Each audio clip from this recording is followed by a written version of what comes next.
রোদ ঝলমল করছে। এখন সকাল প্রায় 10টা ছুঁই ছুঁই। আর আমি বাড়ির সামনে পালানে দেখতে আসলাম যে আসলে গাছগুলোর কি অবস্থা, অনেক দিন ধরে দেখি না।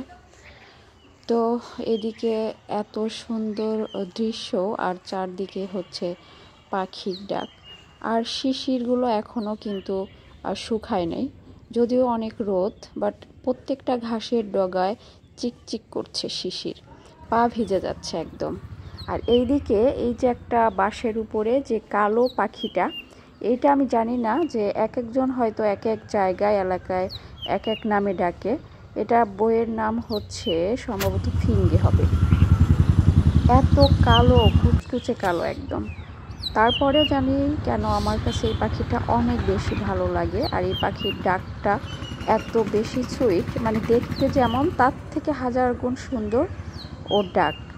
অনেক বেশি ভালো লাগে ওর ডাকটা। সকালবেলা আমাদের এইদিকে অনেক ডাকে ও। তাছাড়া ও নাকি জানি না, সব পাখিগুলো তো একই রকমেরই দেখতে, বাট এটাকে আমি প্রায় দেখি এই বাঁশের উপরে বসে বসে ডাকছে।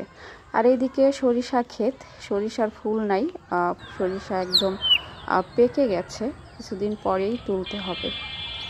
আর এই যে ওনাকে কাছে থেকে একটু জুম করে আপনাদেরকে দেখানোর চেষ্টা করলাম। অনেক বেশি সুইট ওর ভয়েস। আর মিষ্টি কুমড়া লাগিয়েছিলাম। এই গাছগুলো আমার অন্যান্য ভিডিওতে অনেক ছোট ছোট দেখেছিলেন, এখন এগুলো বেশ বড় হয়েছে। আর সামনে যে গাছের ঝাড় এটা আছে, এই গাছটা কেন জানি নষ্ট হয়ে গেছে। অনেকেই বলছে যে এটা অতিরিক্ত পানি দেয়া হয়েছে, এই কারণে গাছগুলা হলুদ হয়ে গেছে।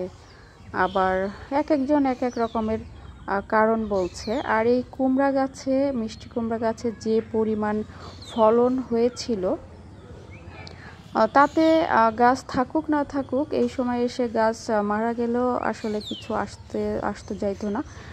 কারণ প্রচুর মিষ্টি কুমড়া হয়েছিল ছোট ছোট, কিন্তু হওয়ার সাথে সাথেই দেখা গেছে কি যেন একটা ছোট পোকা এটাকে হচ্ছে আক্রমণ করেছে। প্রত্যেকটা মিষ্টি কুমড়া ছোট 4-5 দিনের মধ্যেই হচ্ছে কি এগুলাকে একদম ফুটা করে দিয়েছে। আর সাথে সাথেই কুমড়ার ছোট ছোট কি বলে এগুলো, গুটিগুলা হচ্ছে যে পচে গিয়েছে। একটা কুমড়াই শুধু ভালো আছে, এই যে এই কুমড়াটা। তো এটাও নিচ দিয়ে দেখেছি যে পোকাগুলো আসলে কেন জানি মানে আক্রমণ করেছে। তো প্রত্যেকটা মিষ্টি কুমড়ার অবস্থা হচ্ছে এই, ওদের আর আসলে বড় হতে দিল না। আর ওই সাইডে আছে লাউ গাছ। তো লাউ গাছ হচ্ছে প্রথম দিকে অনেকগুলা লাউ আমরা খেয়েছি। আর এখানে ছোট ছোট ধুন্দুল গাছ, তারপরে শসা গাছ লাগানো হয়েছে। আর লাউ গাছও হচ্ছে মারা যায় ভাব হয়ে গেছে। এটা যখন শীতের শুরু ছিল তখন গাছটা লাগানো হয়েছিল। তো অনেকগুলো লাউ খাওয়া হয়েছে, কিন্তু অসংখ্য মনে হয়, মানে শোষো, মানে 100-200-র বেশি এই যে ছোট ছোট লাউ আছে। কিন্তু এগুলোর অবস্থা তেমন একটা ভালো না। এগুলা একটু বড় হয়েই একদম কালো রং ধারণ করে। এটার মানে কি এটা জানি না। প্রত্যেকটা লাউ মানে একদম কালো হয়ে যায়। এই যে এখন দেখছি একদম হেলদি লাউ, ছোট ছোট কি পরিমাণের লাউ হয়েছে, এটা সামনাসামনি দেখলে অবশ্য বুঝতে পারবেন।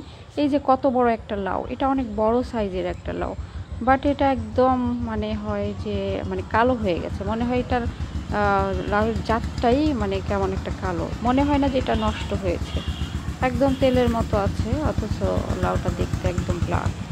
পাশে আছে সিম গাছ, সিম গাছেও প্রচুর সিম ধরেছে। লাউ গাছের থেকে সিম গাছ বেশ ভালো। তো মনে হয়, আশা করা যাচ্ছে যে অনেক দিন খেতে পারবো।